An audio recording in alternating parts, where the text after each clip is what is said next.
They're the title sponsors for this. They supported us from the very beginning in helping us financially to put the Edison project on. Our other sponsors are the Catawba Valley Community College, thanks to Dr. Henshaw, the Committee 100 of the Catawba County Economic Development Corporation, Scott Barr, and Talware Products. David Scalise, who was last year's Edison winner, contributed a sponsorship amount to help with this year's Edison project. And that was very commendable to him, and we appreciate that. So Kitty, I think you're it, but we thank you very much for doing this. And tell Tom Lundy we appreciate him agreeing to do this again. Folks, the chair for the Edison project yesterday was head of the Small Business Technology and Development Center. And we've all known him, and he's been doing this for 21 years. Today, he is Executive Vice President of Beaver Sports and Properties.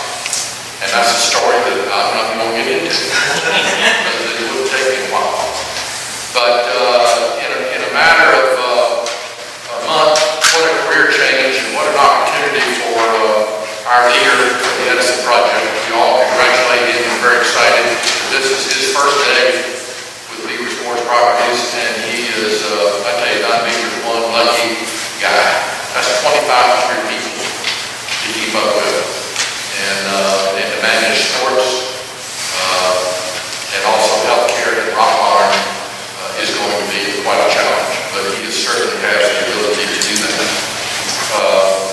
He has shared this for all 3 years. He has put together a great mentorship team that we'll introduce here in a minute, but he has been the voice of Edison and has been as passionate about it as I have been, and I can't say how much we appreciate it on behalf of the chamber.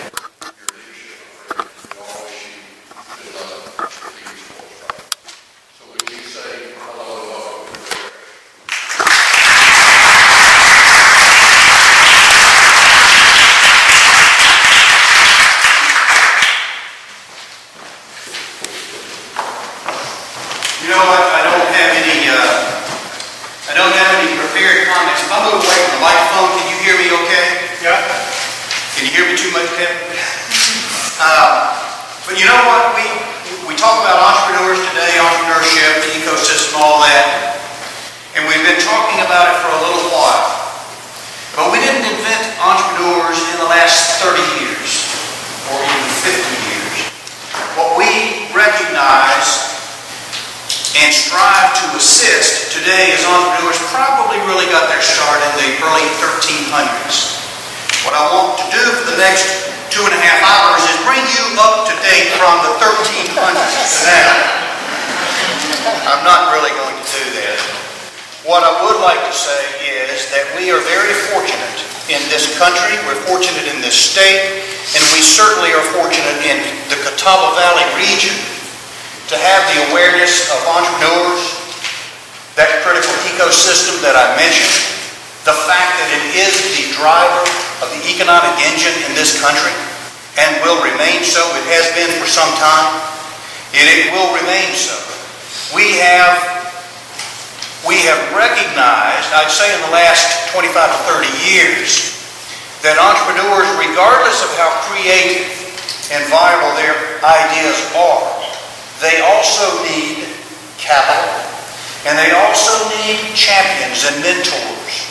They need a family, a community, a village, if you will, in order to thrive and grow and to be able to launch an enterprise successfully in this extremely fast-paced, competitive environment. You're going to be astounded today when you see the entrepreneurs. This year's crop, most of you have seen year 1 and year 2, and you've seen some pretty amazing stuff. Some of those companies have gone on to take positions in the marketplace. Some have not. That's the nature of the game. But I mentioned the Catawba Valley region, and I want to come back to a couple of very, very important initiatives that are ongoing right now. The first one that I would like to ask to come up is Gary. Where's Gary Muller? Gary, if you could come up, if you would please, and share with these folks what's going on in part at CVCC, focused on entrepreneurs coming out of students, that student environment, that campus. And by the way, CVCC is one of the leading community colleges in the state of North Carolina. And Garrett Henshaw's leadership is absolutely astounding. This fellow here is the next one you're going to hear from, also are leading some very important initiatives. Garrett? Thanks, Bill. I really appreciate the opportunity, and Dan, thank you for giving us the opportunity to recognize a very special group at CBC City. It's our entrepreneurship team that was built on a whole program of 3 teams that went to a state championship for Skills USA last May. One of our teams ended up winning the championship. We're very, very proud of them. They pursued that dream into the Nationals in Kansas City last June. We're proud to say they won the national championship in entrepreneurship last June. I can crack up just thinking about it. They had their own, it's called a Peaceful Passage Transportation Service, which is a unique service working with funeral homes and hospitals, a very needed service. It was put together by a team that was made up of funeral service majors as well as business majors. And they big companies from all around country, from other colleges, and was very, very proud of what they did. We had a 4-person team. One of them is here today. I'll recognize all of them. Sabrina Brooks, based in Sabrina, Carolyn Elmore, Jonathan Lineberger, and Michael Lewis. We're very, very proud.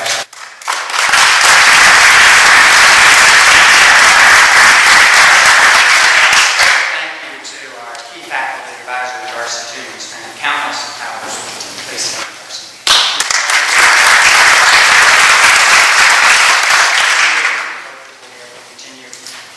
success that we've had this year. Set a high bar for us. Thanks, Bill and Dave. Thank you, Gary. Thank you for the leadership and the time that you put in. And my hat's off to you, young lady, and your forward to that 3 other teammates and that accomplishment. That's a national recognition. And thank you. Next person I'd like to call up, Dr. Tony Missoud. I've been working with him for the entire 3 years of the Edison project. And he has been a mentor for all 3 of those years. But in addition to that, this year, Tony has been charged by Dr. Garrett Henshaw and the Kaufman Foundation. And if you don't know about the Kaufman Foundation, please invest some time, go online and look it up. It is the world's leading support entity for the cause of entrepreneurship, both individual entrepreneurs and communities, as entrepreneurial communities.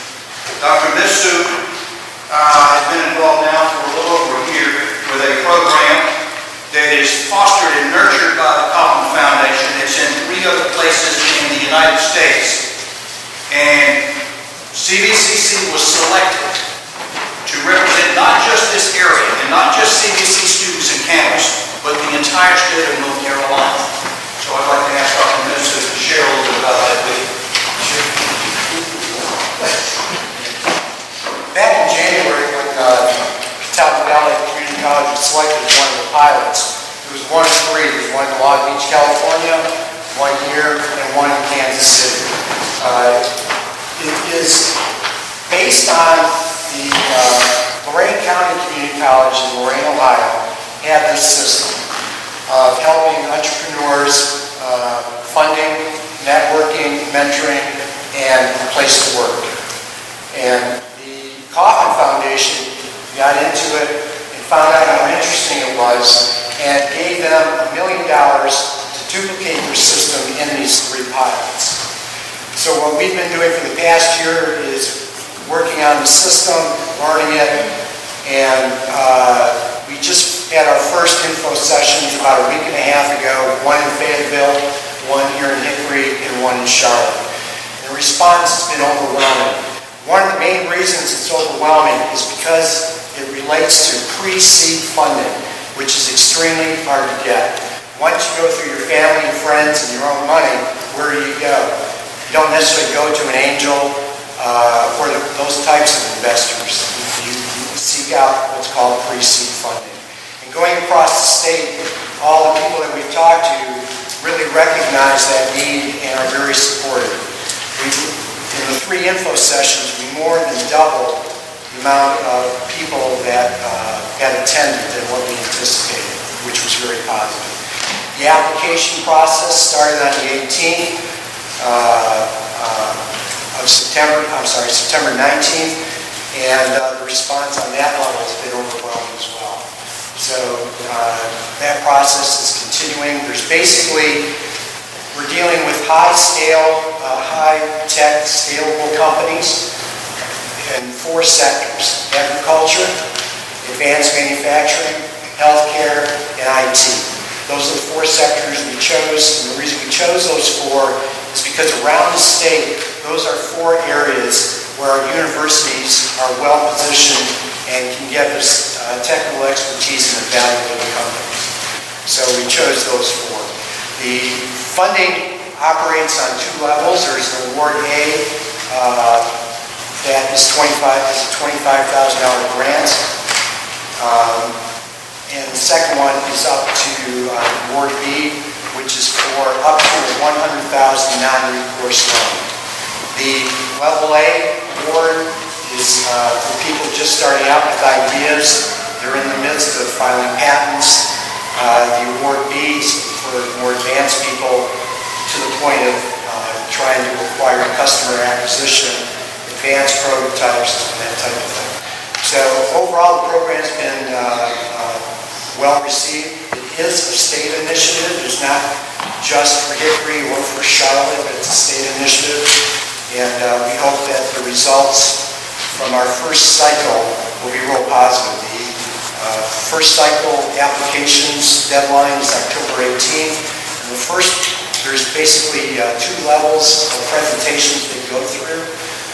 The applicants and the awards are scheduled for December 17th. We're planning on giving out up to $250,000 in a mix of the $25,000 to $100,000 awards, and we're hoping to give in excess of $1 million for the first year of the program.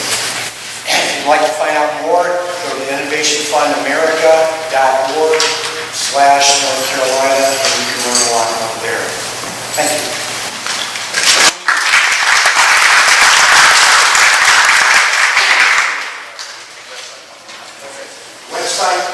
innovationfundamerica.org/North Carolina. Very good. Thank you. Thank you, Dr. Mitsu. Thank you for the leadership and all the travel time you're putting into that program as well. That concludes the evening's program.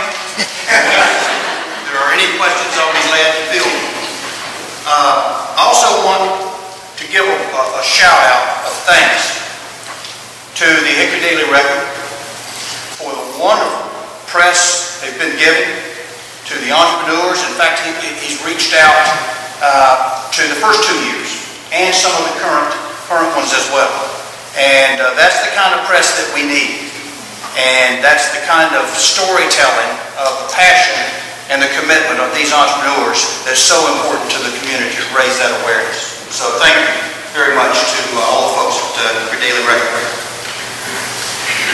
Now what I would like to do now, I mentioned the village, and I want to recognize the individual members of the village of the Edison project. Most of these individuals have 3 years invested already. There are a couple who have joined us for the first time this year. So when I'm calling their name, I would like for them to stand. Danny, did you want them to come up here? Now, not yet. Okay. Michelle, I think I saw Michelle Elwanger. She's back in the back. Pretty lady back there. Remain standing if you would, please. Byron? Where's Byron? Byron Hicks over here. Michelle has Edge Coaching. Byron Hicks is the acting regional director for the SBTVC. Carol, where's Carol Allen? I think I saw her. Here she is back here. Thank you, Carol. This is Carol's rookie year. She's a rookie this season, and she's performed admirably. Tony, you've already seen Tony Mifsud, as well as Gary Muller right next to him. Jeff, I think I saw Jeff earlier, Jeff Newville, director of the Small Business Center at Catawba Valley Community College. Rod Poole, I don't think is here tonight. He's with Transportation Insight, and he also is a rookie this year, doing just marvelous stuff and hiring a lot of people over at Transportation Insight also. Tom Shea, I think, is on vacation. He may be down in the Caribbean on a boat somewhere. But Tom has been with us for all 3 years. as well, and Wayne Swafford. Wayne is here. Here he is, Wayne Swafford with Action Coach. So please give these.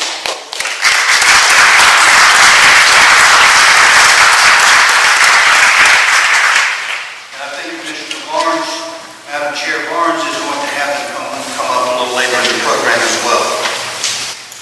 Now what I would like to do is to ask my colleague and successor, Byron Hicks, to come up and share a little bit with you. Now, if you were here last year or the year before, you already know some of this.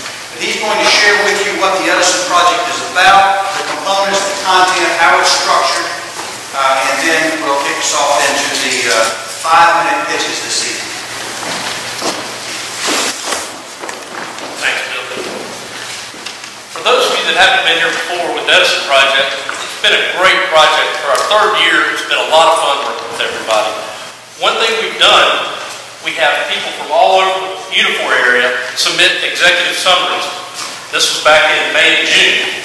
The committee selects finalists from those that submit their applications with their executive summary. Those finalists have a real grueling 3-month period to get ready for tonight. Over those 3 months, first thing they work on is practicing a 15-minute pitch to an investor panel with commercial bankers, merger and acquisition professionals, and a couple of private investors. To try to say everything about your business and describe it in 15 minutes is a lot tougher than you think. We had a workshop on that and also many hours of practice when they came in to practice their PowerPoint. Now tonight they have to cut that down to 5 minutes, even a more daunting task, as I try to get them nervous back there.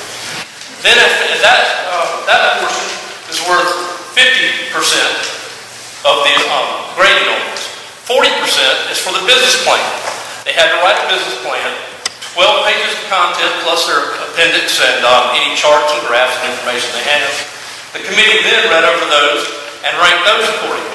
So coming into tonight, that's worth 40%. So coming in tonight, 90% has already been voted on and decided based on those two criteria. Tonight, we're asking you, the public, to help with the final 10%. Each one will come up and give a 5-minute presentation. We will ask you to select on your ballot the number 1, the one that you think is the best 5-minute presentation. After everyone's finished, if you'll pass those to your right down to the end of the rows, we'll collect them, tally those up, and come back and let you know who the winner is at that time. So I thank you all for coming tonight, and I really appreciate the audience participation in this section. This is really important to our entrepreneurs to have the public hear about their business plan and to give them some support and listen to what they have to say. So with that, we'll bring our first one up, Carlos Spencer, to your help.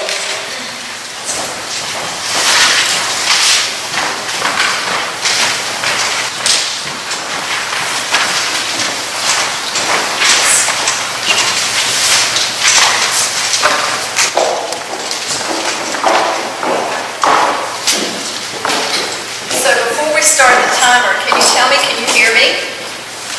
No. Well. So back to the microphone. Is that better? Yes? Yes. And now you can hear me in the back. Okay. Very good. Thanks, Michelle. Okay. They put up this slide just a bit too early because this is the lay it on the line for you sort of slide. Shock you just a bit. You probably don't know, but 1 in 9 of you sitting in the room, so if you do a quick count off, look up and down the aisles around you, 1 in 9 of you have chronic kidney disease already, and you're probably not aware that you do. So how do I know this? Well, the CDC tells me that, and that data is as recent as May, so we know that the numbers are right. So how do we get to that number? Well, quite frankly, it's what you eat. If you're one of the 37% of American citizens today that are obese, that obesity will lead to diabetes or hypertension, and both of those conditions are positively correlated or negatively correlated in this case with chronic kidney disease and the development of chronic kidney disease. Now, for a minute, think with me about how old you are, because if you're 60 or over, some 26% of you have chronic kidney disease. And if you're 65 or over, 45%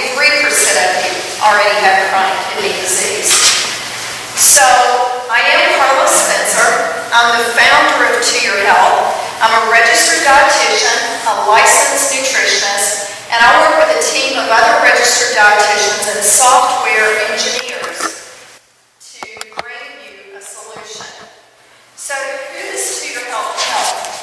So again, look around the room just a bit and let me introduce you to some of these people.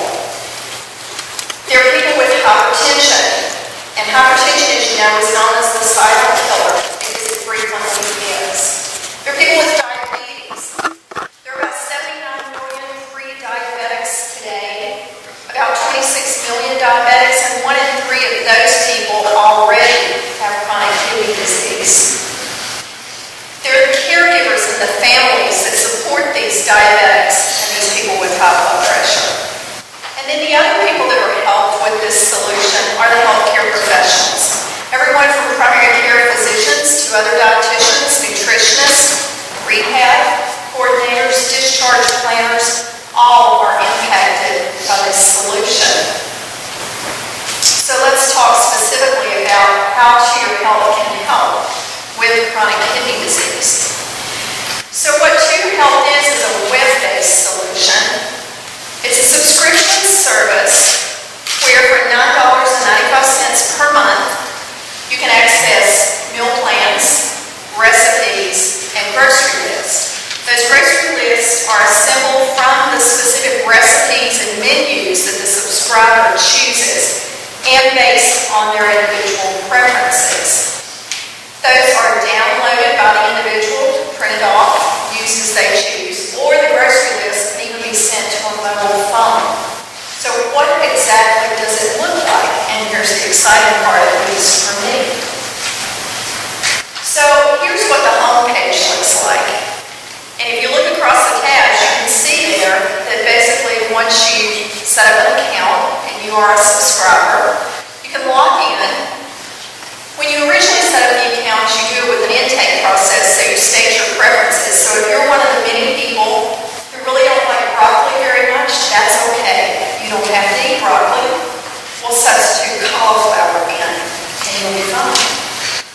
So if you don't like spinach, and I see some chuckles, so I know I have some non-broccoli eaters in Worship. I have some non-cauliflower eaters in the crowd. Cauliflower brought the most chuckles. I'm seeing faces you can't see, who obviously hate cauliflower.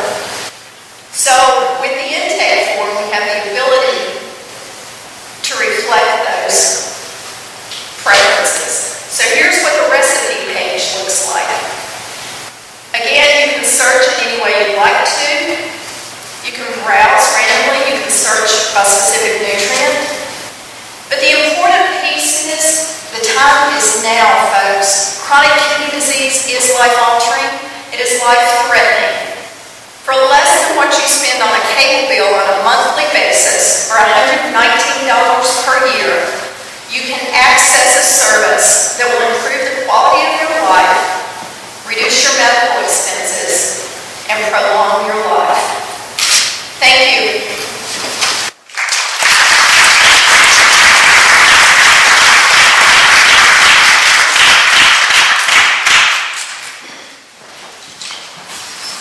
Next is Drew Edison and Tim Clark from Cornerstone Colorado.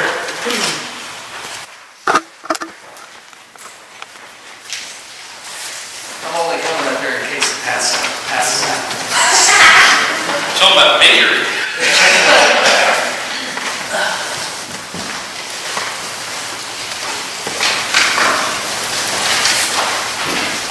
Make sure you're... Yeah. Can everybody hear me okay? Yep. Hello, my name is Drew Estes. I'm with Cornerstone Colorado down here with my business partner and co-founder, Mr. Tim Clark.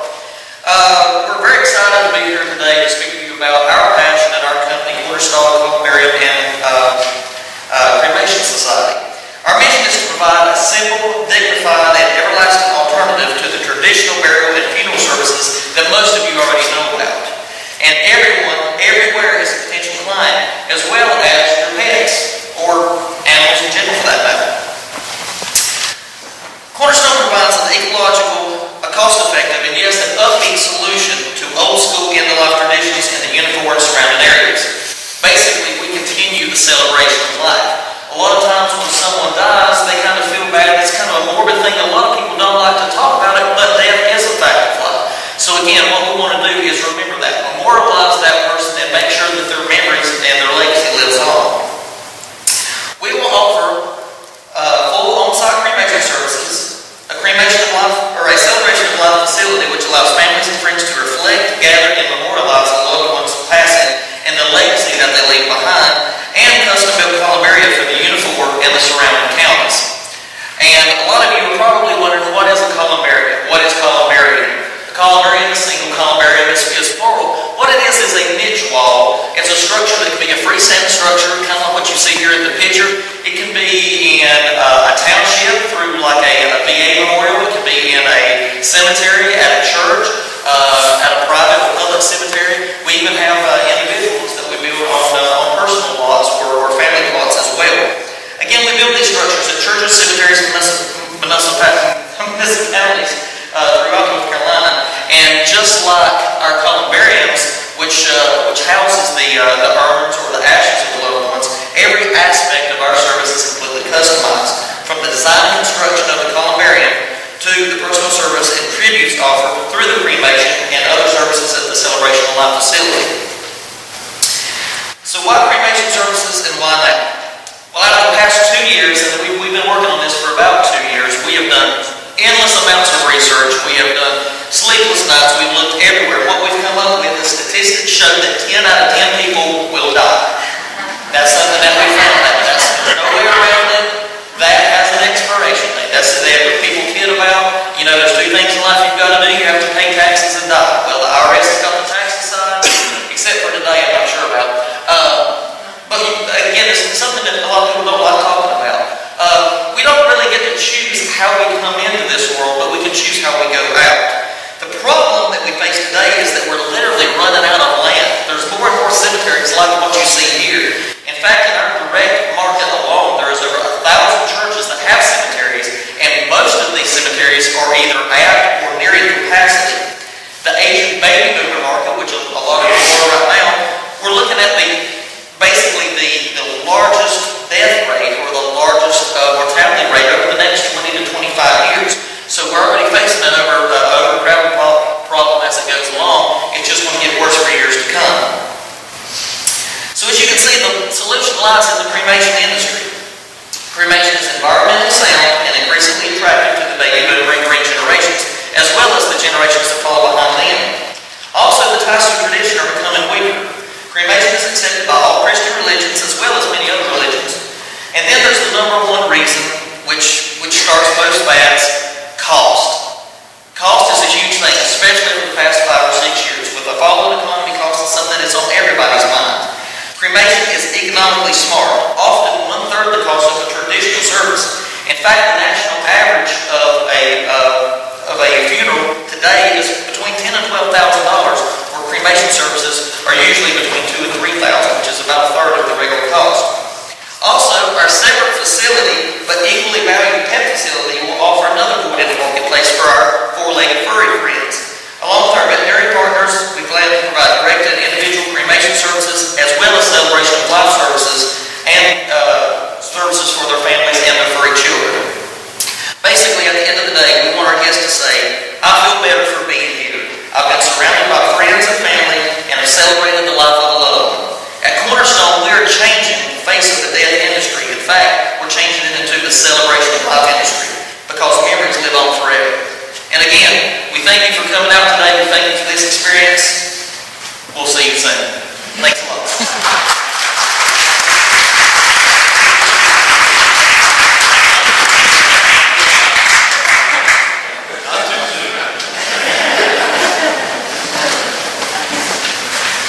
Y'all need to talk folks with peaceful passion and attention.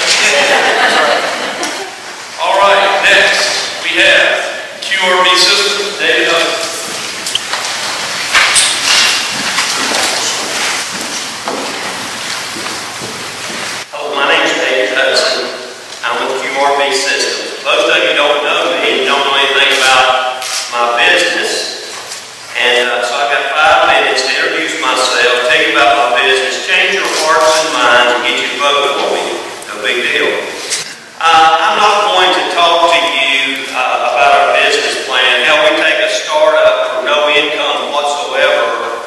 to a profitable business in 16 months.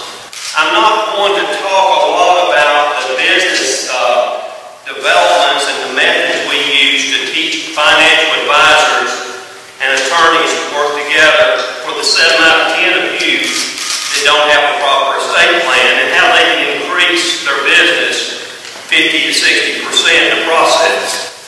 I'm not going to spend a lot of time talking to you about a nationwide study that was done that birthed our idea. I do want to let you know that there was a study done of 2,627 baby boomers and senior citizens, and the things we consider an estate plan, like wills, trust, powers of attorney, was a distant fourth on their list of priorities when they prioritized their desires in estate planning. I want to tell you that those 2,627 people were much more concerned about how they were going to pass items with emotional value to their loved ones without starting a family feud. I do want you to know that their second priority was being able to have family members and loved ones know what to do in emergency situations. But what I want to talk to you most about is their number one priority. You see, wills, trust, estate documents are important, but they don't have the emotional energy to draw people in to get done what people need to get done for their families to protect them.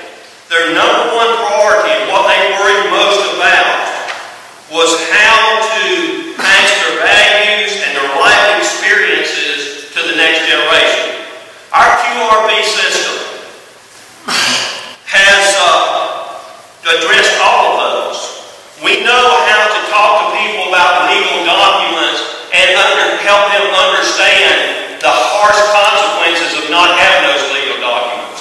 We have a system that helps people pass valuable, emotional valuable items to the next generation, to loved ones, and greatly reduce the chance of a family feud. We know how to prepare families for emergency situations, but most of all, we know how to pass values, life experiences, and life lessons to the next generation. The poet wrote in The Bridge Builder, an old man traveled a long highway,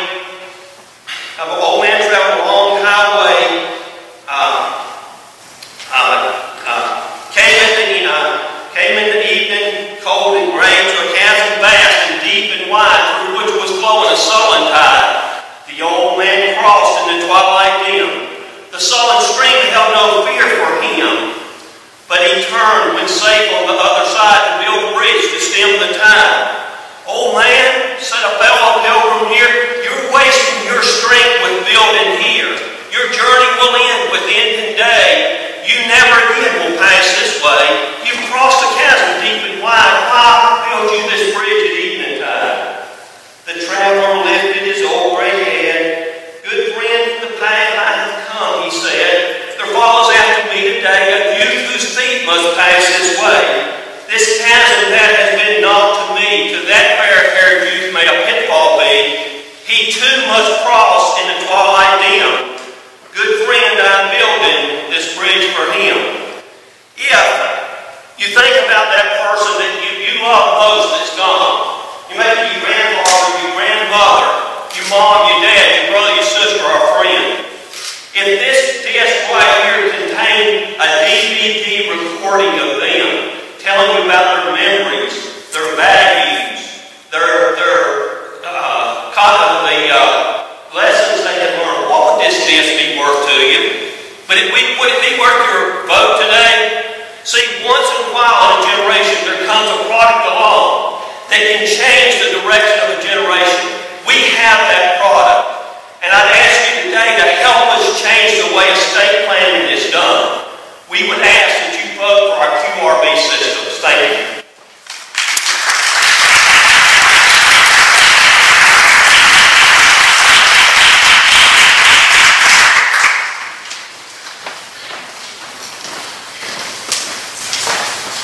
I don't have a poem to say that, but I keep fun of that. All right, next we have rfpmatch.com.paul.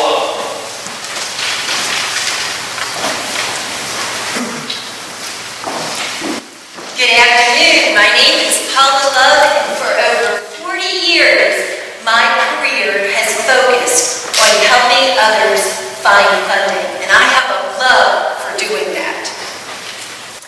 At RFPmatch.com, we are funding match makers, and what we do for security companies that sell products and services to schools and campuses is we sell annual subscriptions to bids and grants to those security companies.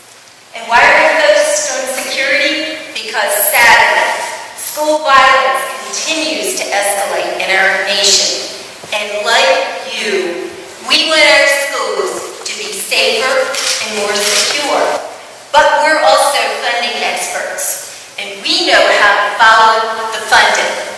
And we know there's been an increase in funding for security. So I want you to think of us as search and rescue. We search out the right RFPs, requests for proposal, and we do it with the skill and precision of a rescue team. But instead of being solely dependent on a team of people, we are powered by big data and deep web harvesting technology. Our tools, or our product, consist of two tools, Grant Match and Bid Match, and they can be purchased separately or together. They are essential tools for a sales team's ability to follow the money. For Grant Match, we find grants for security. For Bid Match, we find those contract opportunities based on a company's core competency. Our market consists of over 50,000 businesses that sell safety products to schools and campuses. And our focus is 500 of those businesses in the next 3 years. We make our money by the reoccurring annual subscriptions to Grant Match and Bid Match. But we also, in our business model, have a well-established track record in my personal consulting around funding. We know our competition.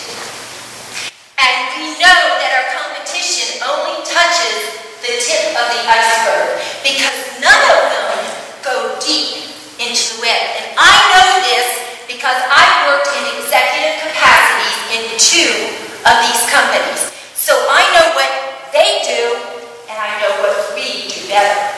And our competitive advantage is taking that big data and being able to harness it with our wisdom and insights about funding and security. So who is we? Well, it begins with my personal brand. And I know funding folks from the boardroom, from the classroom, to the boardroom. And because of that, I've been able to mobilize the best and the brightest funding and industry experts across that nation. And because we have the best and the brightest, we are confident that we can make our goals of revenue and profitability within the next 3 years. And we're asking for $200,000, $125,000 to support that big data and deep web harvesting, and $75,000 to supplement our sales, funding, and operations deployment. Now, I have a vision, and the vision is that we're creating jobs here in Catawba and surrounding counties.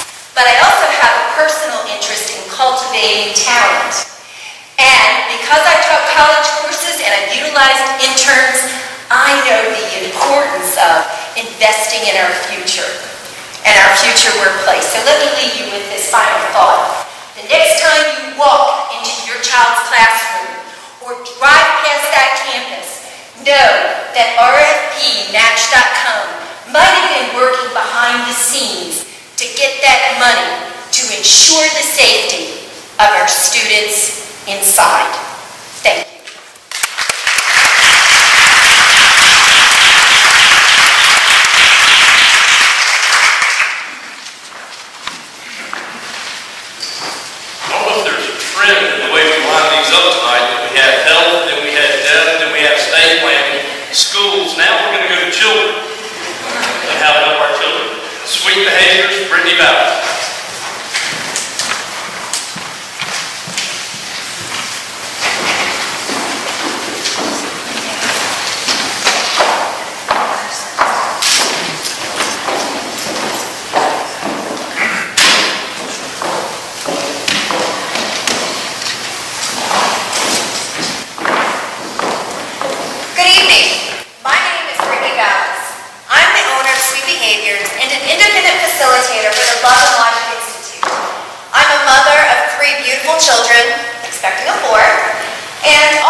management, and motherhood. While earning my degree in marketing, I took several courses in psychology and sociology. I've always had a keen interest in the science of mind and behavior. Now, how many of us can relate to this one? And how many of us secretly wish for a little more of this in our homes? Hear about the program where kids and teens actually love learning about responsibility and behaviors. So much so, they'll actually do things around your home without even being asked. The Sweet Behaviors program was designed utilizing the positive reinforcement theory, the goal-setting theory, and it is governed by love and logic principles. Basically, what we want to do is set specific goals on behavior and responsibility. We want to motivate our kids to learn how to motivate themselves in order to accomplish these goals and track their progress weekly. We have a responsibility and behavior elements to the Sweet Behaviors program. The behavior piece is coming out in the winter, and here is our responsibility piece, the button board.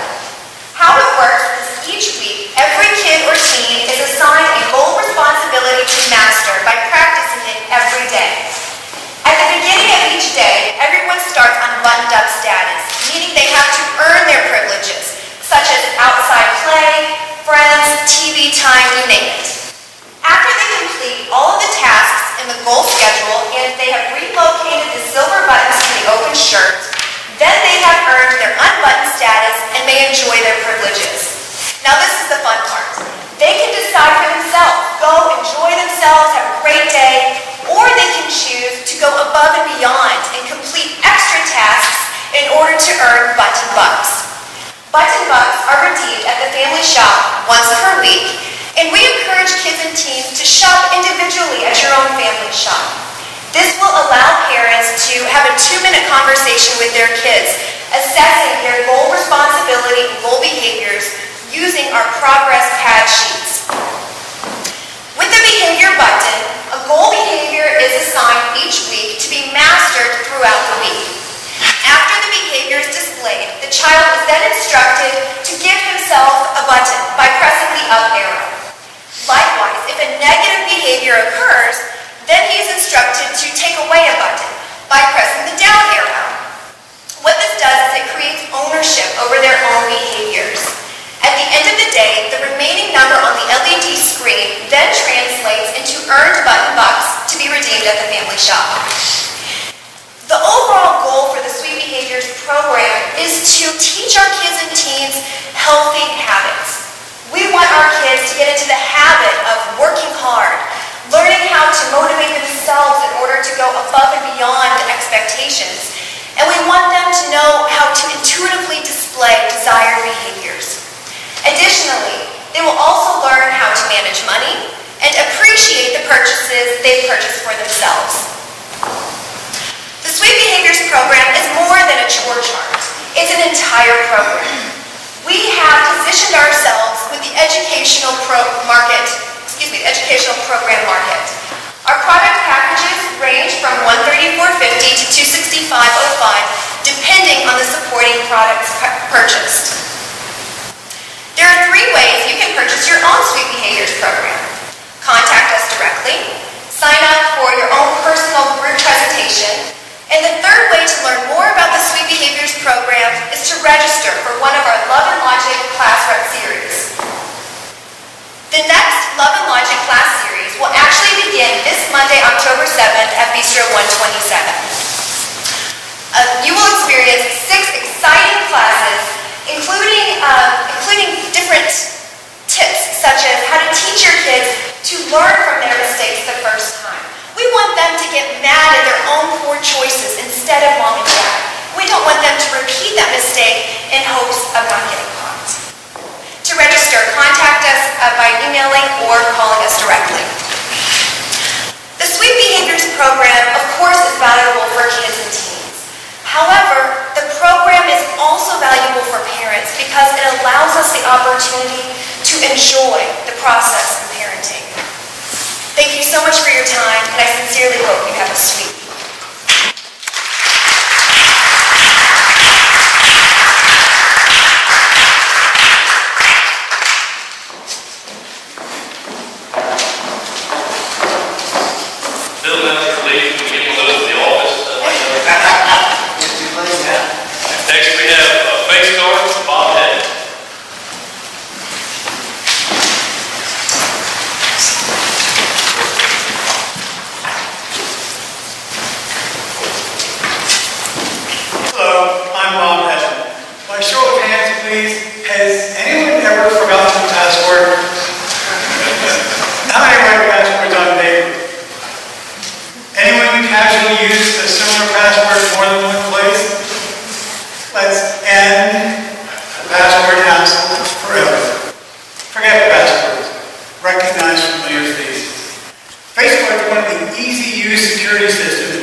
your faces and makes it easy.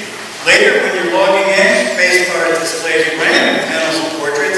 Tap the faces only you know to automatically enter your user ID and strong password. Are you aware 99% of all conventional passwords have already been hacked? Only FaceCard guarantees unbreakable passwords you don't need to create, remember, or update. We do it for you. Each FaceCard licensed device also provides two-factor authentication as mandated for your medical, legal, and financial transactions. Face recognition is for surveillance, passwords are for machines, FaceCard is for people. Whether a 2-month-old baby smiling in recognition of a parent or an Alzheimer's patient forgetting your name and remembering your face, human faces are nature's authentication. All our surveyed users praise the convenience, but they're mesmerized that FaceCard is a time machine where with every access you see memories. Plus, we originate the viral element of safely swapping your images with family and friends. Watch folks smile when viewing photos. That's precisely why FaceCard introduces familiar faces and social sharing to revolutionize password management. Consider the competitive advantage. When was the last time anyone had a pleasant thought about passwords? To place our team's track record in perspective, in 1994, we created the first Windows-based electronic medical records program in the world. It's still in New York, state-of-the-art today, and practices everywhere. And it's proof we see profitable technology early and code software to succeed. Next year's FaceCard innovates authentication by audio and touch. We've confirmed FaceCard's proof of concept Windows code is solid in a half dozen medical offices and with individuals here and in Europe. To explode growth, we need a fresh mobile design for Android and Apple, plus a marketing expert. We'll trade a strong equity position for $240,000 because we earn money every time anyone upgrades from our free version to the unlimited licensed edition. It's one click and $30 on a credit card. Financial estimates are break even within 6 months and a net profit after taxes of near $6 million by year 3. FaceCard already has the top spot on Google, and negotiations are underway to feature FaceCard on Amazon as a free download to every customer in the world. Between desktops, laptops, tablets, USB drives, and smartphones, there are billions of digital devices in use every day, needing FaceCard's unforgettable, unbreakable security. Our business truly can scale globally while bringing significant employment to the local community and fulfilling our vision of simplified security worldwide. To thank you for being at our public beta launch today, everyone here gets a free FaceCard lifetime license. Email me, subject Edison liftoff. Conventional password management is stuck entering letters, numbers, and symbols. FaceCard evolves beyond keyboards by using the time-tested truism. It's not what you know, it's who you know. The past is king in passwords. FaceCard is the future, where humans simply see and touch to open digital doors. Come join us. Thank you.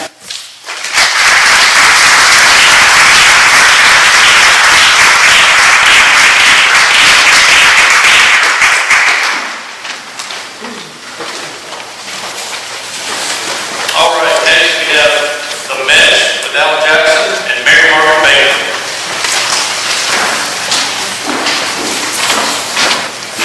Good afternoon. We're going to talk a little bit about the future of media. By media, I'm talking about the way we get our audio programs, our television programs, our video programs. All of that's changing, mainly because of the internet. Some great numbers and statistics we're basing things off of right now. Streaming media use has doubled since 2011. That's where we're getting our content on demand from the internet on different devices. 14% of households right now are currently using some form of an internet TV device to get content straight to their TV set.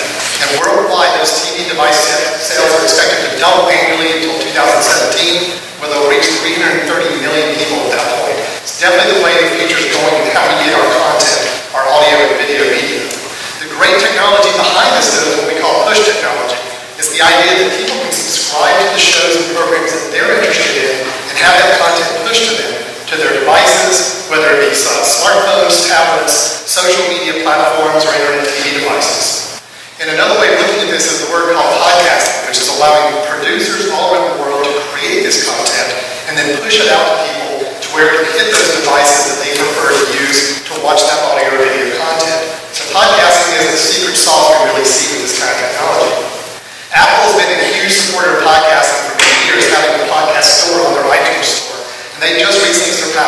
million subscriptions on that store, mainly because now we have so many more devices to subscribe to programs and listen to them on phones, tablets, and all these other embedded devices.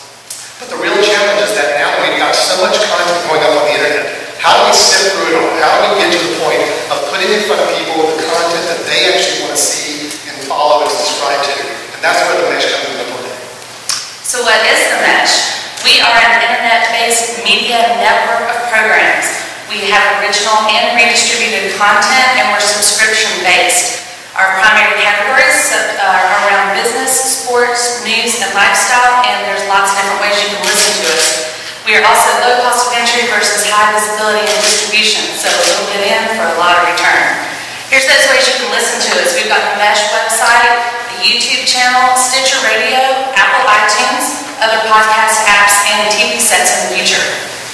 Here's a sample of our webpage. You can see all of our shows are spotlighted there, and when you drill down, there is a show page per show that has an embedded player there for you to listen to. A feather in our cap is that Apple approached us to become a featured provider on their store. The podcast providers, as you can see listed here, were in the company. Here's what you get as a featured provider, a page on the podcast store that is maintained by Apple. iTunes is such a big player for us, mainly because it is growing at the rate of 500,000 new accounts every day. On top of that, YouTube is another big factor for us. You can see our page here. Why? Because, well, this year they have announced just this summer that the unique users visiting YouTube every month has reached 1 billion. Here's a sample of our shows on the Mesh. You can see we've branded them in-house to all have a nice look. And proof is in the pudding. Who's listening to it? We have had since July of 2012 over 100,000 downloads, and just this past month, 13,000. So where does that all lead to? If we've got this network going, and where are we seeing it grow and go into? We see a lot more revenue sources coming from the mesh in the coming years. First off is the source that we're already using, which is where we can produce original content and shows right here in our studios in Hickory, North Carolina. The second opportunity is to take content from anywhere in the world that is maybe being produced, good, high-quality content that just needs to be part of a network and be marketed and branded better. We can push it through the mesh network and get it out to the rest of the world. We've got advertising and sponsorships on an episode-by-episode or a show-by-show basis. And then the ultimate goal is to get our download counts up to the point where we've got major online advertising networks looking to provide their advertising on our shows. There's already precedents out there with other podcast networks to do this once we get to a certain volume of downloads. But the real big future we see for us is in the TV set. With more and more TV sets being connected to the internet, even companies like Apple, Google, and all the smart TV manufacturers are seeing this happen as well. Right now, if you buy a box like an Apple TV box for $99, you hook it up to your TV, podcast is right there on the main page. We're within 2 clicks already with the mesh being on people's TV set as it is. So the possibilities would really start to expand for us. We already have thousands of downloads every single month, just with it being some hours put into this network right now on a part-time basis. With the dedicated team and resources, we feel like we can either be our own online major media outlet in the future or be a good opportunity for a larger media outlet to absorb and bring on board as well. So that's what we see as the Mesh.tv. Thanks so much for your time and attention today.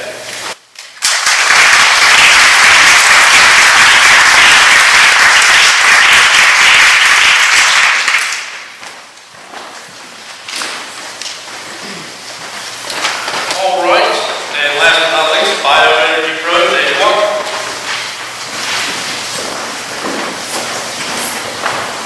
Good evening, I'm David Walker, and I'm the founder of Bioenergy Pro. Started a firm in Aurora, North Carolina. We are North Carolina LLC. We were founded in November of 2012. We are a mobile-enabled, cloud-based biomass feedstock transaction platform. I'm going to help you out with what that means today. So there's a problem when we're dealing with bioenergy. The main problem is that biomass is a very variable, widespread material. It's everywhere. You see it. You saw it on the way here to this event tonight. You'll see it on the way home.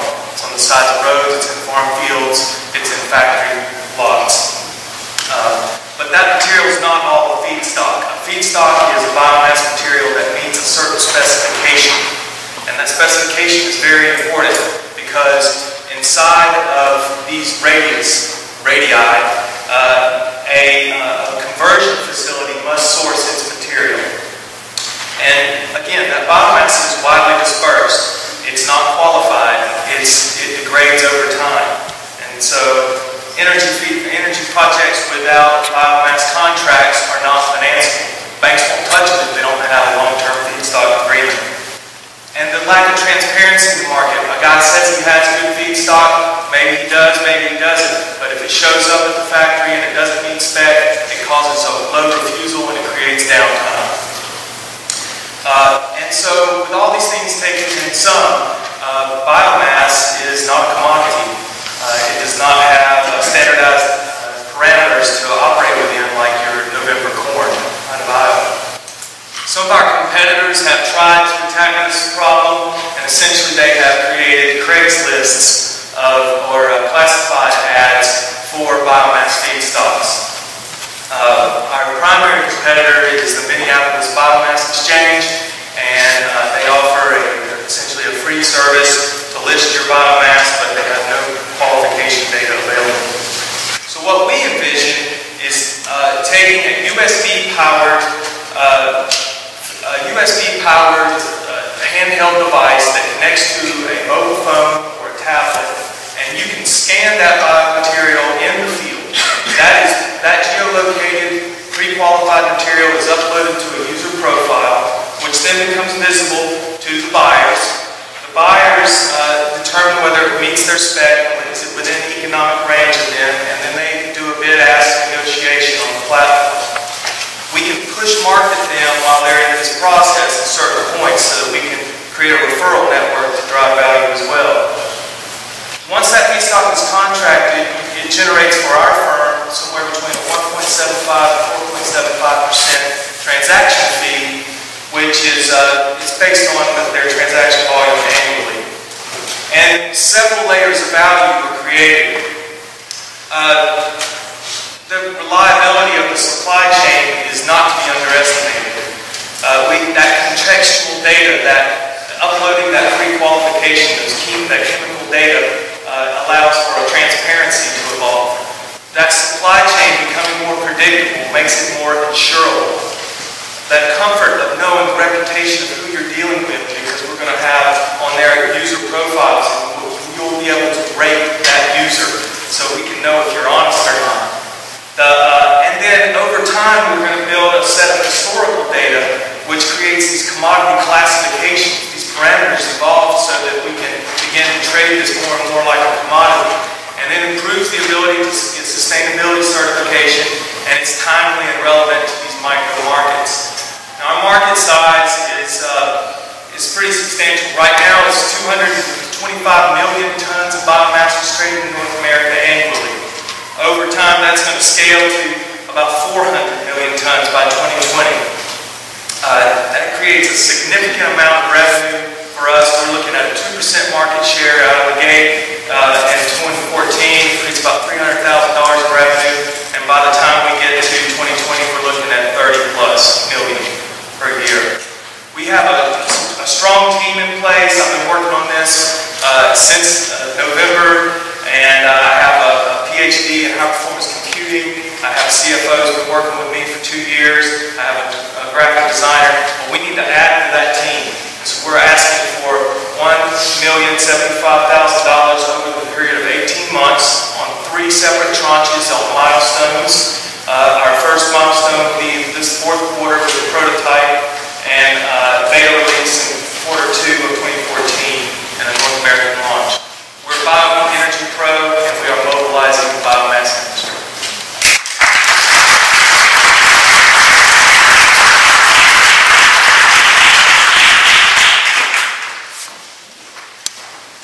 Now, you've heard a lot. Let's give them all one more round of applause.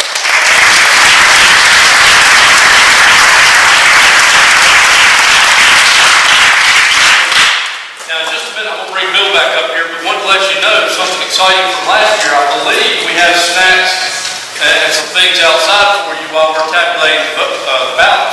What's interesting about that, the people that are providing that were a participant last year in Edison, Cecil's Kitchen.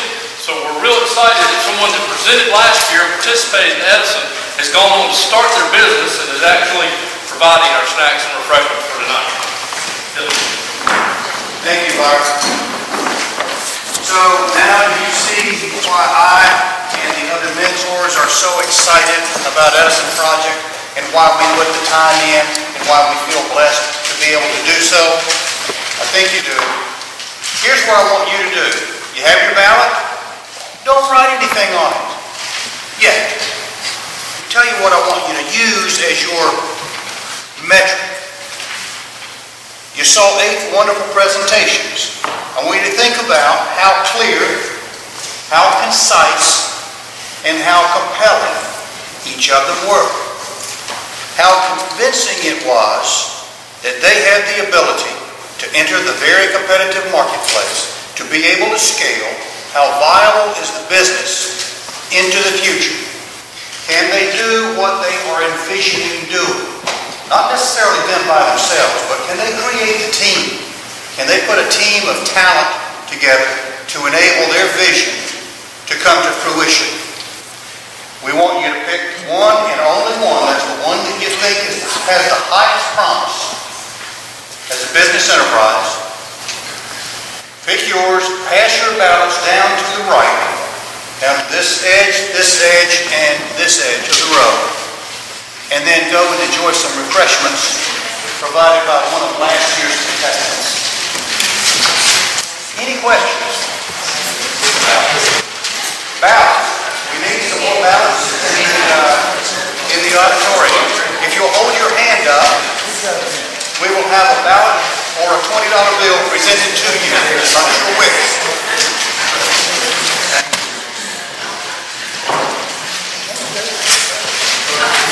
Martin's going to refresh us now. Okay, Steve Ivers. Here's Steve Ivers. Do you have a snare drum? Drum roll. Thank you. Easy man. Okay, welcome back. This is the exciting moment. I will tell you that the judges had a very tough time, beginning with the investor panelists. Some, 6 weeks ago, what have you? And then with the judges of the business plans. A lot went into these business plans. I mean, there were primary data, primary research, secondary, a lot of time. It was extremely evident. And then, folks, you saw what went up here tonight. So now we are going to identify the top 3, starting with 3rd place, but recognize that all of these entrepreneurs are the real winners and the mentors that helped them along the way, and that yet will help them some more, because those relationships will not end. They will go on. They will continue. So our chair of the Catawba County Commission, Board of Commissioners, Kitty Barnes, is going to read the results of the judges, of you. Bill, before we begin, I'd like to invite all the mentors to please come up here. You all are key to working on this project. And secondly, I'd like for all of us to give a round of applause for all of our contestants. You've done a tremendous job.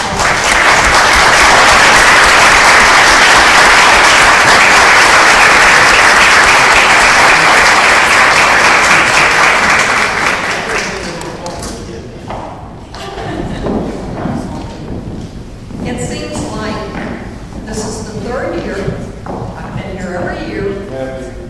And it just keeps ramping up. It's phenomenal. And how many brilliant people we have in this community. We are so blessed to have the quality of contestants for this whole project. We really are very, very pleased. And the county is exceptional. You want a tight end formation over here. Next to Jeff, if you would. Commissioner Barnes. That's what happened when I don't address her as Madam Chair.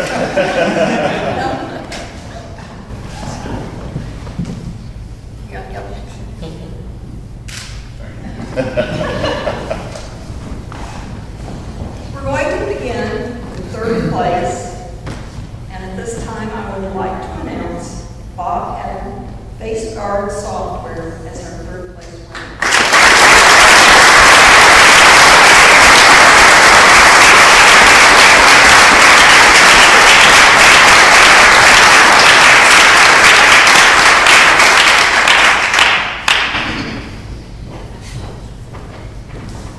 Congratulations. Thank you. Very pleased. Thank you. And now you get to go through the gauntlet.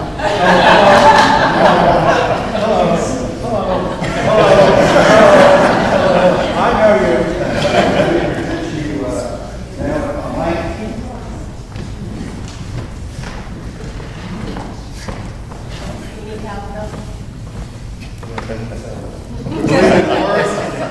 Large checks.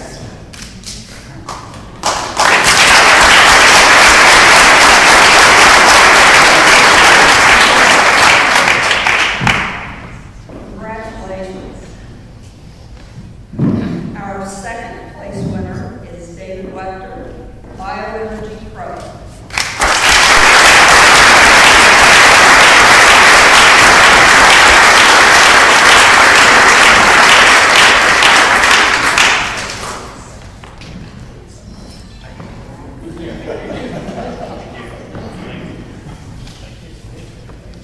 It's like coming down the hallway of Congress.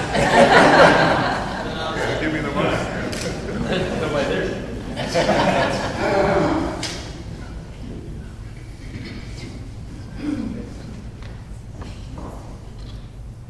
One more, please.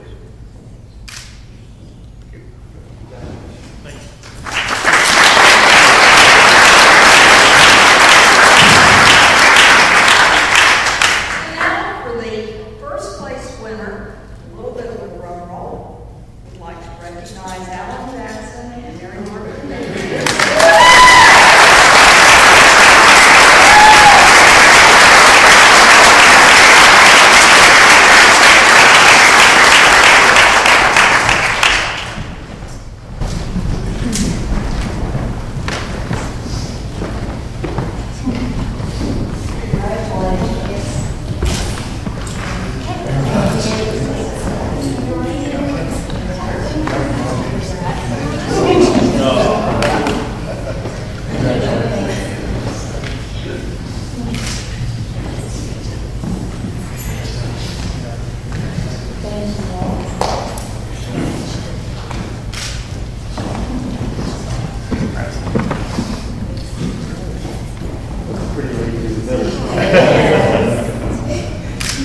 One more.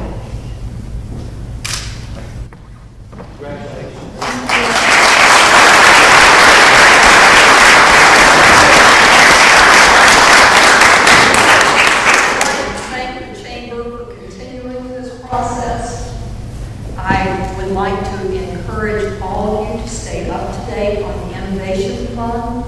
That is something that can really transform not just Catawba County, but the entire state. We are so excited about being a part of the Catawba Foundation's process along with this. It's a wonderful opportunity, and I believe that Alan and Mary Margaret will have an opportunity to be involved with our Innovation Fund and encourage you all to go to that website. Don't hesitate. And thank you again to each of these mentors, to Bill, and to everyone who participated today. Thank you. And we'd like to all three works that they might wish.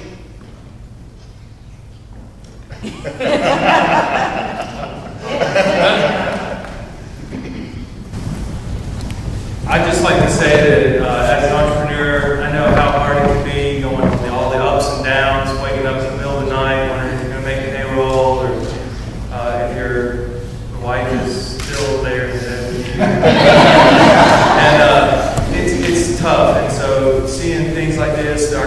doing to help entrepreneurs. We can support them and make sure that they have resources and an ecosystem of entrepreneurship around them is just really, really encouraging. And I just thank all the mentors, I thank the sponsors, I thank all my team, and Bill Parrish for dragging me into this. I really appreciate it. It's been a great experience. I told some of my colleagues and peers here that it was amazing what I think all of us advanced and learned something and found something inside of us that we didn't know was there. And I can certainly say that I found that, so thank you.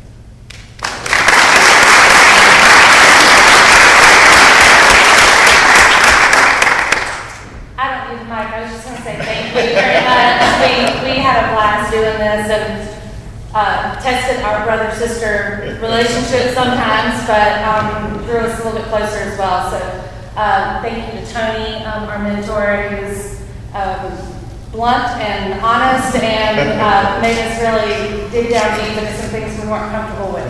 But that's part of it and growing the business. And we're really looking forward to where we're going to go next. Yeah, absolutely. Thanks so much. Bill says I'm concise. Thank you.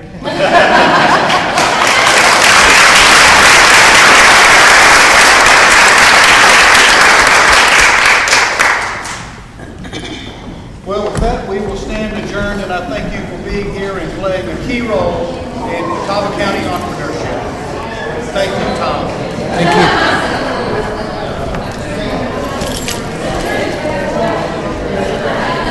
you.